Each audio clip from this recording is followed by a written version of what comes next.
አዲሱን የተሽከርካሪ ሰሌዳ ወይንም ታርጋ የለጠፉ ተሽከርካሪዎች በአዲስ አበባ መታየት ጀምረዋል። የዋጋው ነገር ግን አሁንም ቅሬታ ሲቀርብበት እየታየ ነው። ታርጋው ምን ያህል ቢወጣበት 56,000 ብር ድረስ ሊያስከፍል ቻለ?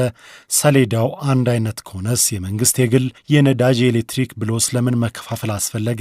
ይህንንስ ዋጋ የመወሰን ስልጣን ያለው ማን ነው? የተጠቀሰው ገንዘብ የአገልግሎት ክፍያ ወይንስ የመንግስትን ገቢ ለመጨመር የወጣ ክፍያ የሚሉና ሌሎች ጥያቄዎች እየተሰሙ ነው። ጉዳዩን በበላይነት የሚመራው የትራንስፖርትና ሎጂስቲክስ ሚኒስቴር የተሽከርካሪ መለያ ቁጥር ሰሌዳ አመራረት፣ ስርጭት፣ አወጋገድ ላይ ወጥነት ያለው የአሰራር ስርዓት ላይ በትላንትናው ዕለት ውይይት መደረጉን ባወጣው መግለጫ ቢጠቅስም እየቀረቡ ስላሉት ቅሬታዎች ግን ማብራሪያ አልሰጠም። የአዲሱ የተሽከርካሪ ሰሌዳ ዋጋ ከነባሩ ጋር ሲታይ ከፍተኛ ጭማሪ የታየበት ነው። በዚህም የተነሳ ክፍያው የአገልግሎት ክፍያ ወይንስ መንግስት ገቢውን የሚያሳደግበት አንደኛው መንገድ በሚል ሐሳብ ሲቀርብ ይሰማል። ጥያቄውን ያቀረብንላቸው የህግ ባለሙያው አቶ አሮን ደጎል ክፍያው የአገልግሎት ክፍያ መሆኑን ባህሪውንም ጠቅሰው ያስረዳሉ። ግብር ነው አይደለም የሚለው ኦብቪየስሊ ግብር አይደለም። ግብር አንደኛ በህግ አውጪው አካል ነው የሚወሰነው። ኖ ታክሴሽን ዊዛውት ሪፕሬዘንቴሽን የሚል መርህ አለ። ህዝብ ተወካዮች ምክር ቤት ሳይመክርበት መክሮበት ደግሞ አጽድቆ በህግ መልኩ ሳያወጣው ወይም ህግ አውጪው አካል በህግ መልኩ ሳያወጣው ግብር ሊሰበሰብ አይችልም። ግብር ሊጣል ሊከፈልም አይችልም።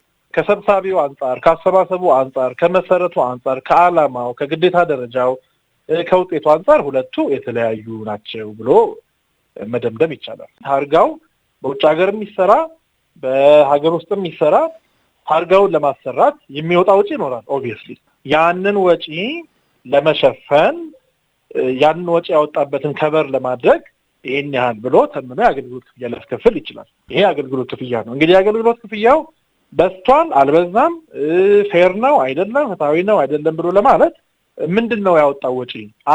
አንዷን ታርጋ ሲንግል አንድ ፐር ሄድ ታርጋ ለማሳተም ወይም ለማሰራት ምን ያህል ወጪ አወጣ፣ ምን ያህል ታርጋ አሳትሟል፣ ለእያንዳንዱ ታርጋ ምን ያህል የሚለው ከተሰላ በኋላ ኮስቱ ከተሰላ በኋላ ከቨሬጁም በዛ መልኩ ነው የሚያስሉት። አሁን ኮስቱ ምን ያህል ነው ለእያንዳንዱ ታርጋ ያወጣው የሚለው ነገር መረጃ ስለሌለን ይሄ ነገር ፌር ነው አይደለም ለማለት ፕሪማቹር ጀጅመንት ነው የሚሆነው። ስለዚህ ኮስቱ መታወቅ አለበት። ግን ዝም ብለን በደምብ ሳስተው በተለይ ከዚህ በፊት ሲከፈል ከነበረው አንጻር ስናየው ጭማሪ እንዳለው ግልጽ ነው። ዞሮ ይሄ ነገር ምንድነው የአገልግሎት ክፍያ ነው፣ ተወደደም ተጠላ። ለተሽከርካሪ ሰሌዳም ሆነ ለሌላ አገልግሎት ይህን ያህል ይከፈል ብሎ የሚወስነው ማን ነው? አቶ አሮ እንደነገሩን እንደ ትራንስፖርትና ሎጂስቲክስ ሚኒስቴር ያሉ አስፈጻሚ መስሪያ ቤቶች ለሚሰጡት አገልግሎት ይህን ያህል ክፈሉ ብለው ዋጋ መወሰን ይችላሉ ብለዋል። በሌላ በኩል ግን የሚኒስትሮች ምክር ቤት ሊከፈሉ የሚገባቸውን የአገልግሎት ክፍያዎች በሚያወጣቸው ደንቦች ሊወስን እንደሚችል ያስረዳሉ።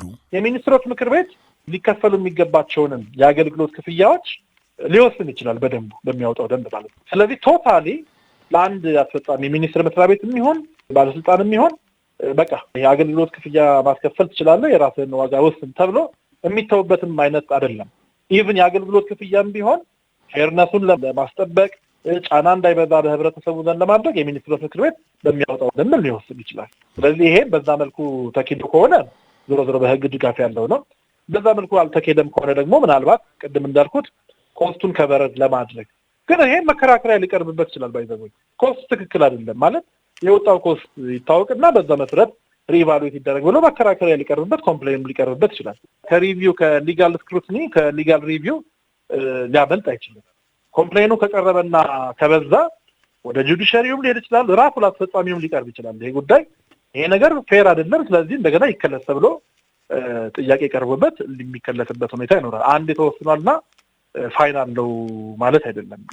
ሁሉም ነገር ሪቪው ይደረጋል፣ ይከለሳል። አዲሱ የተሽከርካሪ ሰሌዳ ወይንም ታርጋ የመንግስት የግል የነዳጅ ኤሌክትሪክ በሚል የክፍያውን ሁኔታ ለያይቶታል። እንዴት ለአንድ ተመሳሳይ አገልግሎት የተለያየ ዋጋ ይወጣል? ይህስ ትክክል ነው ወይ የሚል ጥያቄ ወይንም ቅሬታም ቀርቧል። የህግ ባለሙያው አቶ አሮን ደጎል ይህ ለምን ተፈጠረ የሚለውን በተመለከተ የሚመለከተው መስሪያ ቤት ማብራሪያ መስጠት ይገባዋል ብለዋል። ሌጂስሜት ኮምፕሌን ነው። አንድ አይነት ታርጋዎቹ አንድ አይነት ናቸው ወይ?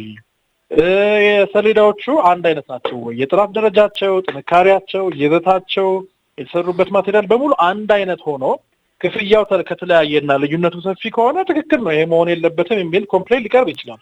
ግን ቅድም እንዳልኩት አሁን መመሪያው ላይ ምንድን ነው የሚለው? አሁን ለምሳሌ ለኮድ 2 ታርጋ ይሄን ያህል ይከፈላል፣ ለኮድ 3 ታርጋ ይሄን ያህል ይከፈላል፣ ለኮድ 4 ታርጋ ይሄን ያህል ይከፈላል ብሎ ካስቀመጠና ይሄንን ልዩነት የፈጠረበትን ምክንያት ደግሞ እዛው መመሪያው ላይ ካልጠቀሰ መመሪያው ሪቪው የመደረግ ፖሲቢሊቲው ሃይ ይሆናል ማለት ነው። አይ መመሪያው ላይ ከተጠቀሰ ለኮድ 2 ታርጋ ክፍያ ይሄ ነው በዚህ ምክንያት ብሎ ዘርዝሮ፣ ያው ብዙ ጊዜ መመሪያ በባህሪያቸው ይዘታቸው ትንሽ ዘርዘር ይላል፣ ከአዋጅና ከደንብ እነሱ ትንሽ ዘርዘር ይላሉ።